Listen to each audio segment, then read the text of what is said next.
नमस्कार प्यारे मित्रों, मैं परवेश कौशिक आपके अपने YouTube चैनल हरियाणा जी के क्लासेज में आपका स्वागत करता हूं। देखो प्यारे स्टूडेंट, हमारी क्लास चली हुई थी फंडामेंटल राइट्स। कौन सा टॉपिक था हमारा? Fundamental rights. फंडामेंटल राइट्स की जब हमारी पहली क्लास हुई थी, सबसे पहली क्लास हुई थी, उस क्लास में हमने फंडामेंटल राइट्स की पहली क्लास में हमने फंडामेंटल राइट्स के बारे में जाना था। कैसे फंडामेंटल राइट्स पैदा हुआ, किस देश के बारे में से, किस देश से हमने फंडामेंटल राइट्स लिया, और हमारे सभी भारतीय संविधान के भाग 3 को मैग्ना कार्टा कहा जाता है। मैग्ना कार्टा का रिलेशन किस कंट्री से है। उसके बाद भारत में मौलिक अधिकारों की मांग किन किन लोगों ने की थी? किन किन लोगों ने सबसे पहले मौलिक अधिकारों की मांग की थी? हमने बात की थी लिखित मांग और अलिखित मांग की। लिखित मांग किसने की थी? सबसे पहले मोतीलाल नेहरू ने। किसने की थी? मोतीलाल नेहरू ने अपनी लिखित मांग की थी। क्या की थी प्यारे स्टूडेंट? लिखित मांग कहाँ की थी? नेहरू रिपोर्ट में। आपसे लिखित मांग पूछ ले मौलिक अधिकारों की किसने की थी? किसने की थी? नेहरू ने की थी। मोतीलाल नेहरू ने कहा की थी? नेहरू रिपोर्ट में की थी। फिर उसके बाद मैंने आपको पढ़ाया था किस समिति के तहत मौलिक अधिकारों को भारत में अपनाया गया। ठीक है, यहां तक हमारी 2 क्लास हो गई थी। आज हमारी तीसरी क्लास है जिससे हम अपने आर्टिकल स्टार्ट कर रहे हैं। क्या कर रहे हैं? आर्टिकल स्टार्ट कर रहे हैं। ठीक है मेरे स्टूडेंट, तो आर्टिकल स्टार्ट करने से पहले 2-4 मोटा मोटी बातें जान लेते हैं मौलिक अधिकारों के बारे में। देखो मौलिक अधिकार, भारतीय मौलिक अधिकार भारतीय किस संविधान में, किस भाग में है? जो मौलिक अधिकार है, मौलिक अधिकार संविधान के किस भाग में है? जल्दी से बताओ, मैंने आपको करवाया था। किस भाग में हमारे मौलिक अधिकार? हमारे मौलिक अधिकार भाग 3 में है। किस भाग में है? भाग 3 में है स्टूडेंट। उसके बाद अगला क्वेश्चन क्या पूछ लेता है? हमारे मौलिक अधिकार, जो हमारे मौलिक अधिकार है वो संविधान के किस आर्टिकल से लेकर किस आर्टिकल तक है? जो हमारे मौलिक अधिकार है, मौलिक अधिकार अनुच्छेद 12 से 35 तक है। कहां तक है? अनुच्छेद 12 से अनुच्छेद 35 तक है। और तीसरा क्वेश्चन यहां से ये पूछता है, तीसरा क्वेश्चन यहां से ये पूछ लेता है, हमारे मौलिक अधिकार, जो हमारे मौलिक अधिकार है वो संविधान के किस भाग से दिए गए? सॉरी, संविधान के किस भाग में है? भाग 3 में है। और उसके बाद क्वेश्चन ये पूछ लेता है, हमारे मौलिक अधिकार है, जो हमारे मौलिक अधिकार अब किस देश से लिए गए हैं? सबको पता है किस देश से लिए हैं? किस देश से लिए हैं? अमेरिका से लिए हैं। किस देश से लिए हैं?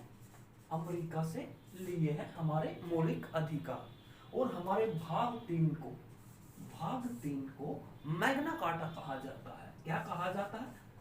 मैग्ना कार्टा कहा जाता है।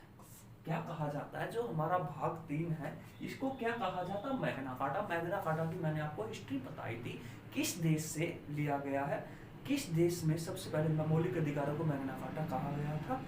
ठीक है, इन सभी बातों को जानने के लिए हमारी पिछली वीडियो देखिए मौलिक अधिकार की। उसमें आपको पता चलेगा मैग्ना कार्टा क्या है, किस देश में सबसे पहले मैग्ना कार्टा का प्रयोग किया गया था। ठीक है, मैग्ना कार्टा कहा जाता है। ये 2-4 मोटी मोटी बातें मैंने आपको बता दी है। अब हम अपने आर्टिकल पर बात करते हैं। जो हमारे मौलिक अधिकार है वो स्टार्ट होते हैं आर्टिकल 14 से। कहां से स्टार्ट होते हैं? आर्टिकल 14 से। लेकिन मैंने लिख दिया 12 से 35। क्या लिख दिया? 12 से 35। जो 12 है वो 13 अनुच्छेद है, उसको मैं आपको एक बार विस्तार से बता देता हूं।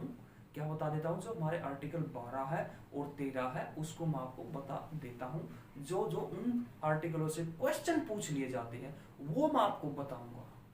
सबसे पहले हम बात करते हैं, सबसे पहले हमने बात की अनुच्छेद 12 की। अनुच्छेद अनुच्छेद 12 के अनुच्छेद 12 में क्या कहा गया? Definition of state. क्या कहा गया है? राज्य की परिभाषा। क्या कहा गया है? जो अनुच्छेद 12 है, अनुच्छेद 12 में क्या कहा गया है? राज्य की परिभाषा दी गई है। देखो यहाँ पर राज्य का मतलब क्या है, आप समझो। राज्य का मतलब हरियाणा, पंजाब, यूपी नहीं है, बिल्कुल भी नहीं है, बिल्कुल भी नहीं है। आप सोच रहे होंगे राज्य का अर्थ यही, यहाँ से ये निकलता, नहीं निकल रहा। यहाँ राज्य का अर्थ क्या निकलता है? वह सरकारी संस्था जिसकी स्थापना सरकार ने की है। वह सरकारी संस्था जिसकी स्थापना किसने की है? सरकार से ने की है। या वह संस्था जो सरकार से प्रत्यक्ष या अप्रत्यक्ष रूप से सहायता प्राप्त करती है, इनडायरेक्ट या डायरेक्ट रूप से हेल्प प्राप्त करती है, उसे हम क्या कहेंगे? यहाँ राज्य कहेंगे। क्या कहेंगे? राज्य कहेंगे। प्यारे मित्रों देखो, जो आर्टिकल 12 है, उस आर्टिकल 12 में एक ही क्वेश्चन पूछा जाता, वही 99 यही क्वेश्चन पूछा जाएगा। आर्टिकल 12 में क्या है? आर्टिकल 12 में क्या है? राज्य की परिभाषा है। ठीक है, दैट्स ऑल, और कुछ भी नहीं पूछा जाएगा। उसके बाद हम बात करते हैं अनुच्छेद 13 की। इसकी बात करते हैं हम अनुच्छेद 13 की। जो हमारा अनुच्छेद 13 है, अनुच्छेद 13 में क्या कहा गया? देखो बहुत ही इंपॉर्टेंट है अनुच्छेद 13। क्या है? बहुत ही इंपॉर्टेंट है अनुच्छेद 13। अनुच्छेद 13 में क्या कहा गया है? डेफिनेशन ऑफ लॉ, कानून की परिभाषा। क्या कहा गया है? कानून की परिभाषा। क्या है कानून की परिभाषा? देखो क्वेश्चन तो आपसे पूछ लिया। देखो क्वेश्चन तो यही पूछेगा एग्जामिनर। जो भारत का आर्टिकल, भारतीय संविधान का आर्टिकल 13 है, उसमें क्या लिखा गया? अनुच्छेद 13 में लिखा गया है कानून की परिभाषा। आपको पता भी तो होना चाहिए कानून क्या होता है। पता तो होना चाहिए क्या होता है कानून। आपको कानून का नहीं पता होगा तो आप क्या करोगे? तो इसलिए आपको कानून के बारे में बताता हूं, किस तरह से कानून बनता है, किस तरह से कानून बनता है। बात को थोड़ा सीरियस लीजिए, समझिए बात को, मैं क्या कहना चाह रहा हूं। क्या कह रहा है? कानून कैसे बनता है? जो हमारी संसद है, क्या है?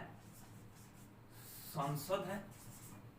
संसद में सबको पता है क्या क्या हमारे संसद में, पार्लियामेंट में लोकसभा और राज्यसभा। क्या है? राज्यसभा। देखो जब हमारी संसद किसी बिल को पास कर देती है, क्या कर देती है? हमारी संसद किसी बिल को पास कर देती है, पास कर दिया, और राष्ट्रपति प्रेसिडेंट ने उस पर हस्ताक्षर कर दिए। संसद में कोई बिल पास हो गया। क्या हो गया? कोई भी बिल पास हो गया और प्रेसिडेंट ने उस पर क्या कर दिए? साइन कर दिए। तो वो क्या बन जाएगा? कानून बन जाएगा। क्या बन जाएगा? वो कानून बन जाएगा। ठीक है, संसद ने पास कर दिया और राष्ट्रपति ने उस पर क्या कर दिया? हस्ताक्षर कर दिए। तो क्या बन गया? वो कानून बन गया। प्यारे मित्रों क्या बन गया? पहला कानून किस तरह से बना, उसी तरह से फिर हम राज्य की बात करते हैं। क्या करते हैं? राज्य की बात करते हैं। राज्य में क्या होता है? विधानसभा। क्या होता है? विधानसभा। और कुछ राज्यों में क्या है? विधान परिषद। क्या है? विधान परिषद।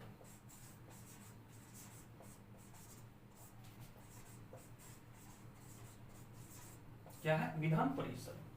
देखो विधान परिषद या विधानसभा, राज्य की बात कर रहा हूं तो राज्य में विधानसभा और विधान परिषद अगर बिल को पास कर देती है, क्या कर देती है? बिल को पास कर देती है। और राज्यपाल, कौन? राज्यपाल बिल पर हस्ताक्षर कर देता है। क्या कर देता है? बिल पर हस्ताक्षर कर देता है। तो वो क्या माना जाएगा? कानून माना जाएगा। देखो एक बार दोबारा से मैं आपको समझा रहा हूं क्या समझा रहा हूँ, जो हमारी विधानसभा है, हर राज्य में तो हमारी विधान परिषद नहीं है, सबको पता, आपको पता, मुझे पता है, लेकिन जिस राज्य में विधान परिषद नहीं है, विधानसभा बिल को पास कर दे और गवर्नर उस पर साइन कर दे, हस्ताक्षर कर दे, क्या बन जाएगा वो कानून। जिस राज्य में विधान परिषद है, विधानसभा पास कर दे और विधान परिषद पास कर दे और राज्यपाल उस पर साइन कर दे, तो वो क्या माना जाएगा, एक कानून माना जाएगा। ठीक है प्यारे स्टूडेंट, एक बार मैं इसको दोबारा से रिवाइज करवा देता हूँ। जो मैंने आपको किया बहुत ही इंपॉर्टेंट है, इतनी आसान लैंग्वेज में आपको करवाया जाएगा, बहुत आसान में। आप एक बार दिल मन से एक बार बोर्ड पे थोड़ी देर ध्यान दो, ध्यान देने के बाद अगर आपको समझ नहीं आता है तो आप कमेंट बॉक्स में कमेंट कीजिए और मैं आपके कमेंट को पढ़ूंगा और आपकी इस प्रॉब्लम को सोल्व करने की कोशिश भी करूंगा। अनुच्छेद 12 में क्या कह रहा है, राज्य की परिभाषा। राज्य की परिभाषा क्या है, यहाँ वो राज्य नहीं, हरियाणा, पंजाब, यूपी नहीं है, तो यहाँ क्या कह रहा है राज्य के बारे में। राज्य के बारे में ये कह रहा है वह सरकारी संस्था, क्या वह सरकारी संस्था जो प्रत्यक्ष या अप्रत्यक्ष रूप से सरकार से सहायता करती है, या अप्रत्यक्ष रूप से सरकार से सहायता प्राप्त करती है, या वह संस्था है जिसकी स्थापना सरकार ने की है। उसके बाद अनुच्छेद 13, अनुच्छेद 13 में क्या कहा, डेफिनेशन ऑफ लॉ, कानून की परिभाषा। क्या है, कानून की परिभाषा। क्या कहा गया है, डेफिनेशन ऑफ लॉ। अगर आपसे क्वेश्चन पूछ लिया तो यही पूछेगा अनुच्छेद 13 से। अनुच्छेद 13 से क्या क्वेश्चन पूछेगा, कानून, अनुच्छेद 13 में क्या है अनुच्छेद 13 में आपको पता, जो मैंने आपको बताया, कानून की परिभाषा। तो आपको कानून के बारे में बता देता हूँ मैं, कानून किस तरह से बनता है। सबसे पहले कानून कैसे बना, जब हमारी संसद है, जो हमारी संसद है, संसद में लोकसभा और राज्यसभा ने बिल पास कर दिया और प्रेसिडेंट ने उस पर हस्ताक्षर कर दिए, तो वो क्या बन गया, वो कानून बन गया। उसके बाद विधानसभा, राज्य की बात कर रहा हूँ, ये राज्य की बात है, ये केंद्र की बात, ये राज्य की बात है। जिस राज्य में विधानसभा है उसको विधानसभा के बिल को पास कर दे और राज्यपाल उस पर साइन कर दे, और जिस राज्य में विधान परिषद भी है और विधानसभा भी है, दोनों उस बिल को पास कर दे और राज्यपाल उसको उस पर के ऊपर हस्ताक्षर कर दे, तो वो क्या माना जाएगा, कानून माना जाएगा। आप एक बार इसको नोट डाउन कर लीजिए, फिर उसके बाद हम आगे कानून के बारे में पढ़ेंगे।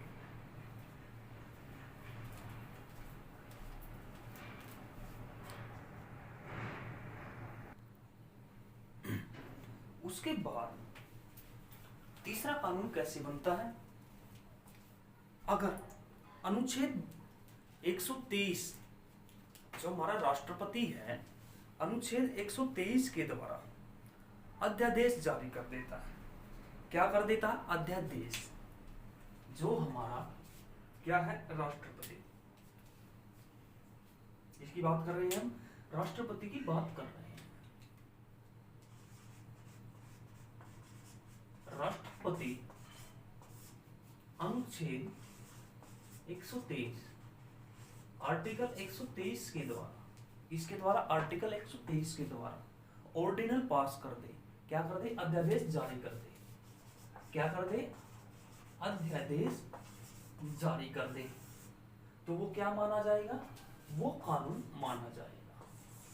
क्या माना जाएगा, राष्ट्रपति अनुच्छेद 123 के द्वारा अध्यादेश जारी कर दे, क्या कर दे प्यारे मित्रों, अध्यादेश जारी कर दे, तो वो क्या होगा, एक कानून होगा। क्या होगा, एक कानून होगा। इसी तरह से राज्य की बात करते हैं। क्या करते हैं, राज्य की।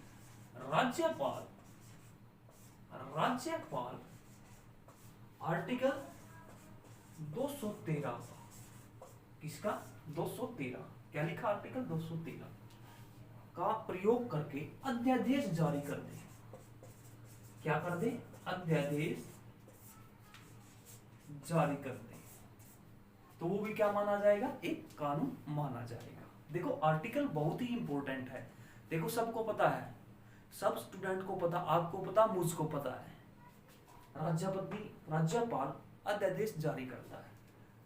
कंपटीशन कहां से बढ़ेगा? मुझे पता है राज्यपाल ने अध्यादेश जारी किया, लेकिन आप कैसे आगे निकलोगे? आपको आर्टिकल का भी पता होना चाहिए। कंपटीशन इतना ज्यादा हो गया है, आपको भी पता, मुझको पता है। बच्चे दिन रात पढ़ते हैं, पता नहीं वो दिन नहीं देखते, रात नहीं देखते। तो कंपटीशन, एग्जामिनर क्या सोचता है? पेपर का लेवल लो नहीं दे सकता, अगर लो दे दिया मेरिट लिस्ट नहीं बनेगी। तो पेपर का लेवल बहुत हाई बनता है, हाई बन जाता है। हाई में किस तरह के क्वेश्चन पूछेंगे? डीपली जाकर। किस तरह से राज्यपाल ने अध्यादेश किस आर्टिकल द्वारा लागू करता है? किस आर्टिकल द्वारा? 213। देखो कंफ्यूज होने की बात नहीं है, कंफ्यूज होने की बात नहीं है। राष्ट्रपति और राज्यपाल, राष्ट्रपति और राज्यपाल, जो राज्यपाल है हमारा और जो राष्ट्रपति है, राष्ट्रपति किस आर्टिकल के द्वारा अध्यादेश जारी करता है? आर्टिकल 1, 2, 3। क्या करता है? 1, 2, 3। हम इसको कह सकते हैं 123 कह रहे हैं। तो राज्यपाल ने क्या कर दिया? राज्यपाल ने ये कर दिया, जो ये बीच वाला है 2, क्या है? 2 को उठा लिया बाहर, 2 को ले गया आगे, 2 नंबर वाले को ले गया आगे। हाँ भाई मैं 2 नंबर हूं, मैं आगे आऊंगा। क्या आ गया? 2 नंबर को इसने आगे ले लिया। 1 और 3 अपनी जगह रह गए। क्या रह गए? अपनी जगह रह गए। तो अनुच्छेद 213 के तहत, अनुच्छेद 213 के तहत राज्यपाल अध्यादेश जारी करता है। अध्यादेश जारी कर दिया तो कानून बन गया। उसके बाद हम बात करते हैं जो पंडित होते हैं। कौन होते हैं? पंडित। क्या होते हैं? पंडित।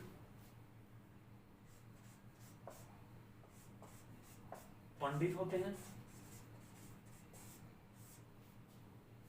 मौलवी होते हैं, पादरी होते हैं। जो पंडित है शादी करवाता है, मौलवी है शादी करवाता है, पादरी है शादी करवाता है। जो ये शादी करवाते हैं वो भी क्या है? कानून है। हमारे सुप्रीम कोर्ट ने क्या कहा गया है? क्या कहा है इसको? कानून कहा है। सुप्रीम कोर्ट ने क्या कहा है? इसको कानून कहा है। ठीक है प्यारे स्टूडेंट, तो हम आर्टिकल 13 की बात कर रहे थे। किस आर्टिकल की बात कर रहे हैं? आर्टिकल 13 की बात कर रहे हैं। आर्टिकल 13 में क्या था? डेफिनेशन ऑफ लॉ, कानून की परिभाषा। सबसे पहले क्या कहा कानून की परिभाषा में? सबसे पहले क्या ये कहा गया, जो हमारी संसद है, क्या है प्यारे स्टूडेंट? संसद है। संसद लोकसभा और राज्यसभा बिल पास कर देती है। लोकसभा और राज्यसभा बिल को पास कर दिया और राष्ट्रपति ने उसको क्या कर दिया? हस्ताक्षर कर दिए। तो वो क्या माना जाएगा? बिल माना जाएगा। ये सेंटर की बात थी। अब राज्य पे आते हैं। राज्य ने विधानसभा, विधान परिषद बिल को पास कर देती है और राज्यपाल, कौन है? राज्यपाल उस पर हस्ताक्षर कर देता है। तो वो क्या हो जाता है प्यारे स्टूडेंट? एक बिल बन जाता है। ठीक है, यहां तक किसी कोई डाउट? तीसरा पॉइंट फिर मैं दोबारा से रिपीट करता हूं आपके सामने। तीसरा पॉइंट क्या कहते हैं?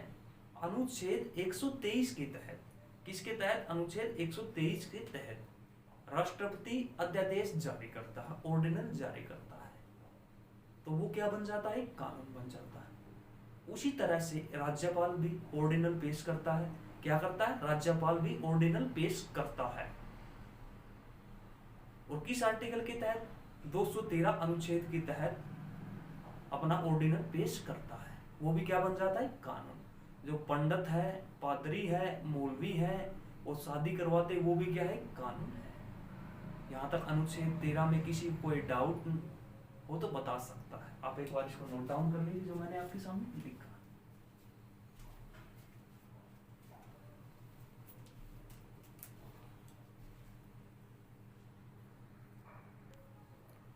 तो अब हम बात करते हैं मौलिक अधिकार।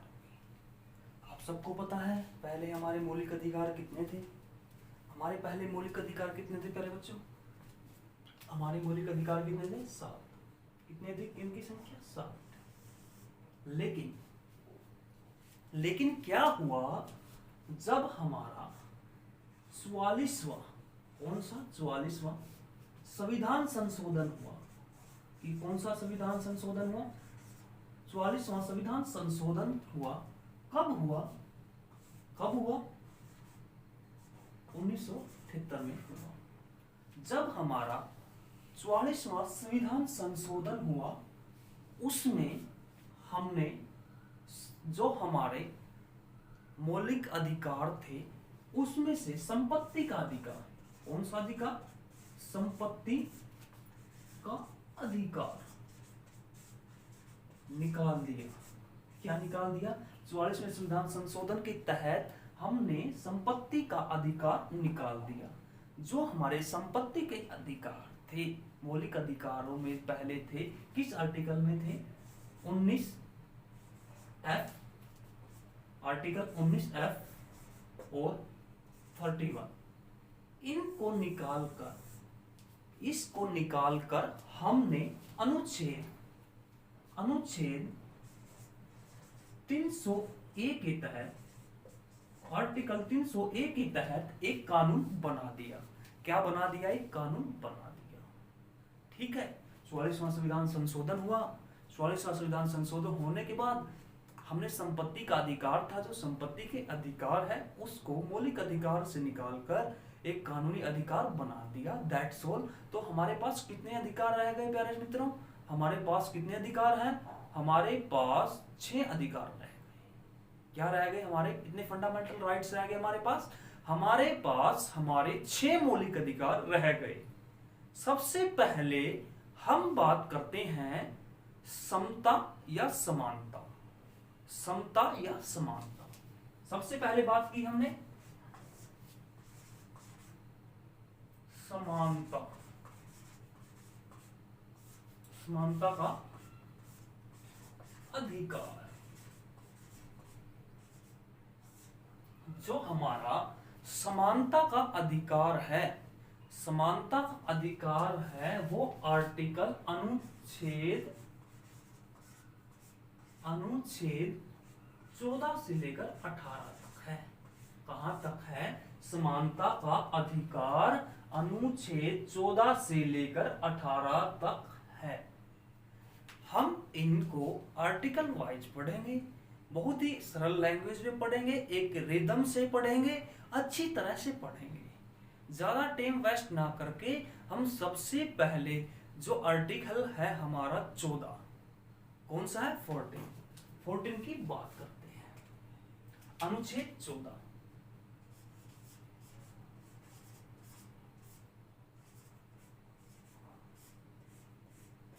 अनुच्छेद 14, अनुच्छेद 14 में 2 बातें कही गई है प्यारे मित्रों।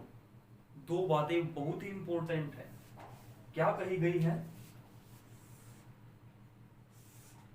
पहली बात कही गई है विधि के समान, विधि के समान, विधि के समान सब समान है। क्या कहा गया? विधि के समक्ष, क्या है? विधि के समक्ष सब समान है। कानून की नजरों में सब समान है। विधि के समक्ष समानता।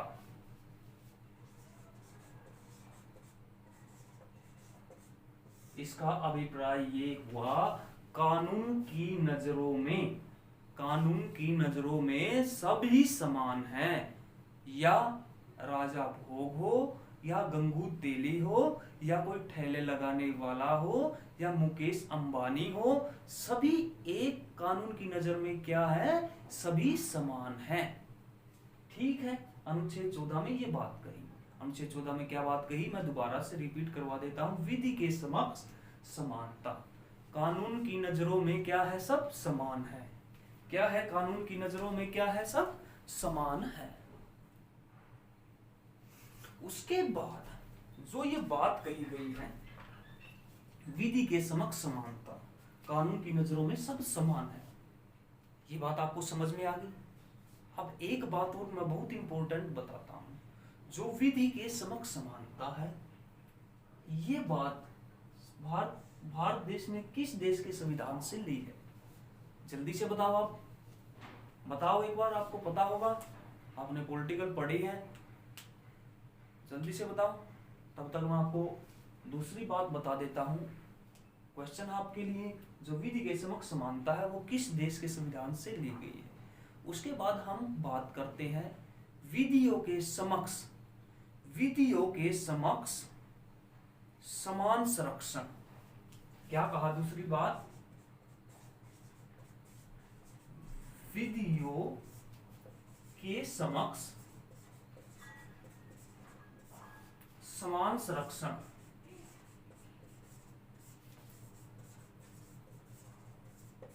दूसरी बात क्या कहता है, विधियों के समक्ष समान संरक्षण। पहली बात क्या कही गई अनुच्छेद 14 में, विधि की नजर में सभी समान है, कानून की नजर में सब समान है।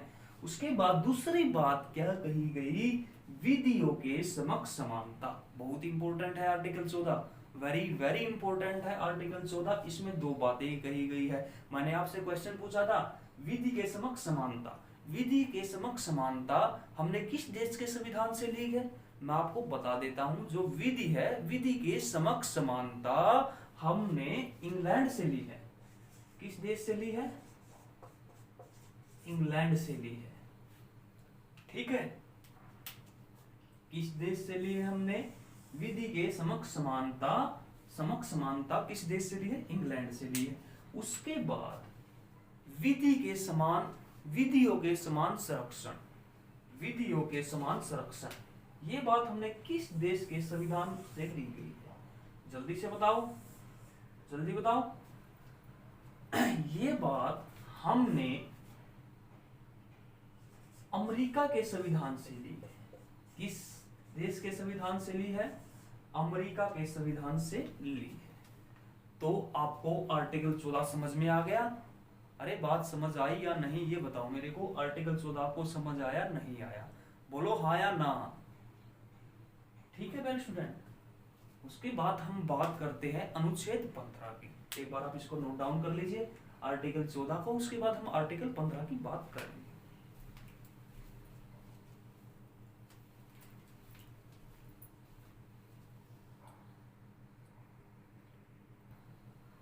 तो हम आर्टिकल 15 की बात करते हैं, अनुच्छेद 12 की बात करते हैं। अनुच्छेद 12 में क्या कहा गया है, किसकी समानता के बारे में बताया गया है। जो हमारा अनुच्छेद 12 है उसमें कहा गया राज्य, क्या कहा गया है, राज्य किसी भी व्यक्ति के साथ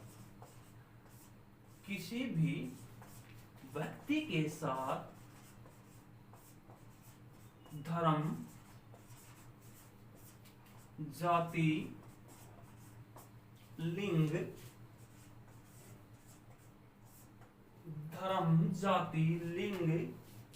जन्म स्थान,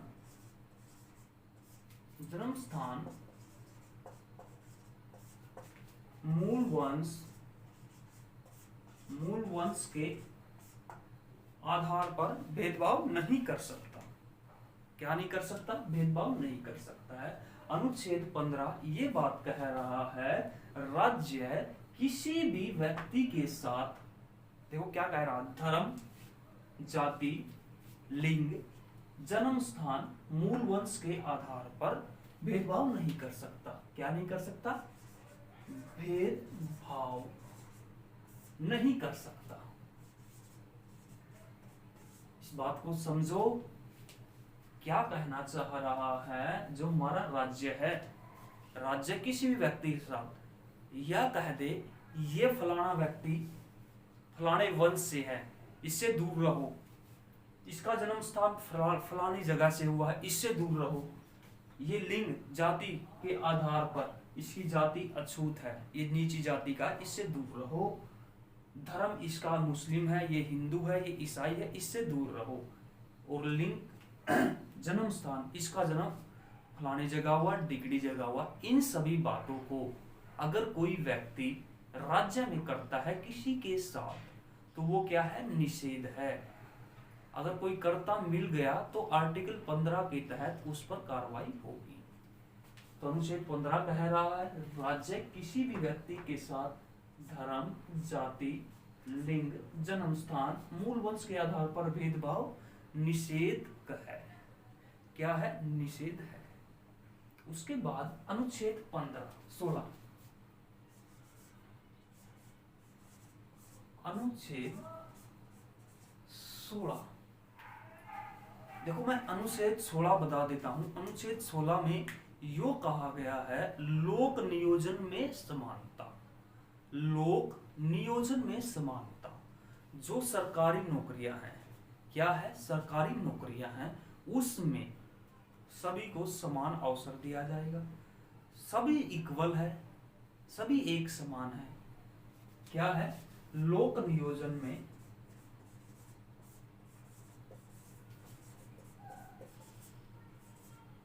जन में समानता। देखो आपको मेरी बात ये सुनकर थोड़ा अचरज हो रहा होगा, लोक नियोजन में समानता, समानता कहाँ नजर आ रही है? आपके मन में सवाल है, क्वेश्चन है, कहाँ समानता है? अगर समानता होती तो एससी की हमारे बराबर की कट ऑफ होती, बीसी की हमारे बराबर की होती, एसटी की हमारे बराबर की होती। नहीं है ना, एससी की अलग है, एसटी की अलग है, जर्नल की अलग है। तो इसने तो क्या कहा गया, लोक नियोजन में समान, नियोजन में समानता। क्या है, समानता, लेकिन समानता नहीं है। इसमें क्या कहा गया, इसमें एक अपवाद है। अपवाद क्या है, जो एससी है, SC, BC, BC, ST, OBC बोल सकते हैं हम इस बीसी को। जब हमारा संविधान बन रहा था तो कुछ बातों को हमने ध्यान में रखकर, जो हमारी शेड्यूल कास्ट है, एससी, बीसी, एसटी, ये जो बातें हैं, इनको संविधान में आरक्षण दिया गया था।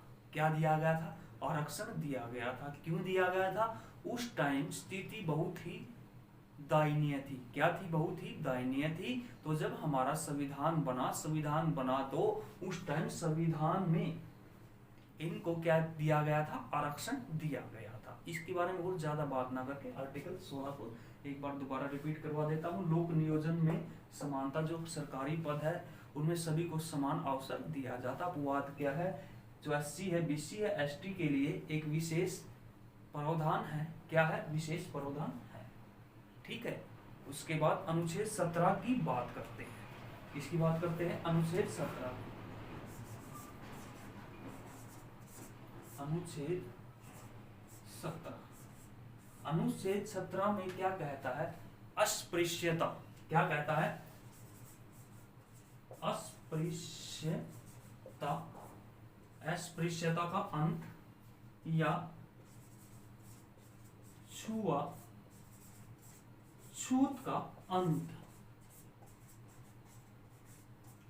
अनुच्छेद 17 में ये बात कह रहा है, अस्पृश्यता का अंत या छुआछूत का अंत। देखो, अस्पृश्यता, अनटचेबिलिटी। क्या है? अनटचेबिलिटी। देखो पहले क्या होता था, पुराने टाइम की बात करता हूं मैं, आज से 10 या 12 साल पहले की बात करता हूं। देखो आज तो बहुत फर्क है, इस बात को देखो, बहुत फर्क है। ये इस कास्ट से है, ये इस कास्ट से है, ये उस कास्ट से है। अब तो बहुत कम हो गया, मैं अपने उससे भी देखता हूं। तो पुराने टाइम में क्या होता था, जो पुराना टाइम है उस टाइम ये बातें बहुत ज्यादा होती थी। ये फलाना कास्ट से, इसको मंदिर में मत जाने दो, ये ढिमका कास्ट से, ये उस कास्ट से है, इसको ऊपर मत जाने दो। तो ये बातें होती थी। लेकिन सरकार ने क्या किया, संशोधन 1935 में 1955 में एक संशोधन हुआ।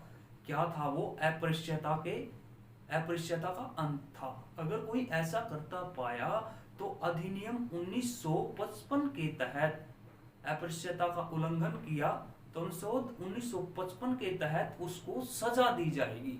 क्या दी जाएगी? सजा दी जाएगी। ठीक है प्यारे स्टूडेंट, आप एक बार इसको नोट डाउन कर लीजिए।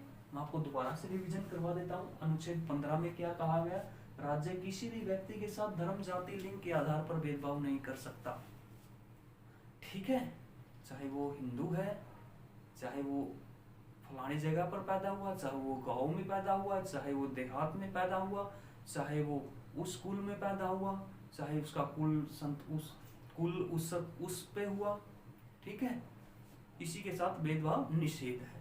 आर्टिकल 16 में क्या कहा गया? आर्टिकल 16 है उसमें ये बात कही गई जो हमारी लोक नियोजन सेवाएं हैं उसमें समान अवसर, सबको समान इक्वल नजर से देखा जाएगा, लेकिन इक्वल नजर से नहीं देखा जाता। इसमें एक अपवाद है, एससी, ओबीसी, एसटी के लिए हमारे संविधान में एक विशेष प्रावधान दिया गया।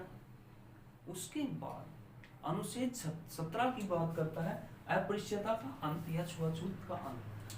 इसको अस्पृश्यता अधिनियम बना था 1955 में। इसके तहत अगर कोई अस्पृश्यता या छुआछूत के बारे में इसका उल्लंघन करता है तो 1935 के अधिनियम के तहत उसको सजा दी जाएगी। एक बार इसको आप नोट डाउन कर लीजिए या लिख लीजिए। उसके बाद हम बात करते हैं आर्टिकल 18, अनुच्छेद 18 की बात करते हैं। अनुच्छेद 18 में क्या कहता है? उपाधियों का अंत। क्या कहा? उपाधियों का अंत। नजर आ रहा है आपको नीचे? उपाधियों का अंत। आर्टिकल 18 में कहा उपाधियों का अंत। इसको समझने की कोशिश कीजिए। उपाधि का अंत क्या है? देखो, जब हम गुलाम थे, क्या थे? जब हम अंग्रेजों के गुलाम थे, अंग्रेज बहुत चालाक थे।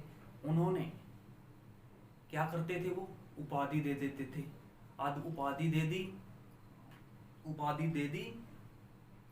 वो आदमी उसकी तरफ हो गए। उन्होंने ऐसे ऐसे काम करवाए हैं उपाधि का लालच दे देकर, जो काम नहीं होने चाहिए थे।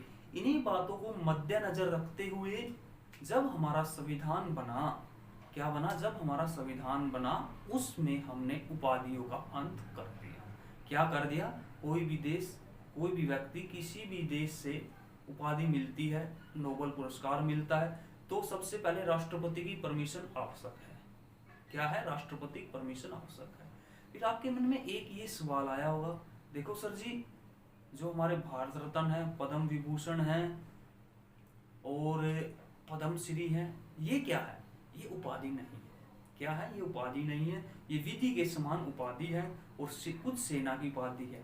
क्या कहा गया है? सेना की उपाधि और विधि की उपाधि को छोड़कर बाकी सभी उपाधियों को नष्ट कर दिया गया है। क्या कर दिया गया है? नष्ट कर दिया गया है, खत्म कर दिया गया है। सेना की क्या उपाधि है? सेना में क्या अवार्ड मिलते? पद्म विभूषण, अशोक चक्र, इस तरह से आपको अवार्ड मिलते हैं। ठीक है, तो आज की क्लास हमारी यहीं पे समाप्त होती। प्यारे स्टूडेंट, तो आपको हमारी क्लास कैसी लगी? अच्छी लगी है या बुरी लगी है? कमेंट बॉक्स में जरूर बताइए। हमारे चैनल को सब्सक्राइब कीजिए, लाइक कीजिए, ज़्यादा से ज़्यादा शेयर कीजिए, अपने दोस्तों तक पहुंचाइए। Thank you.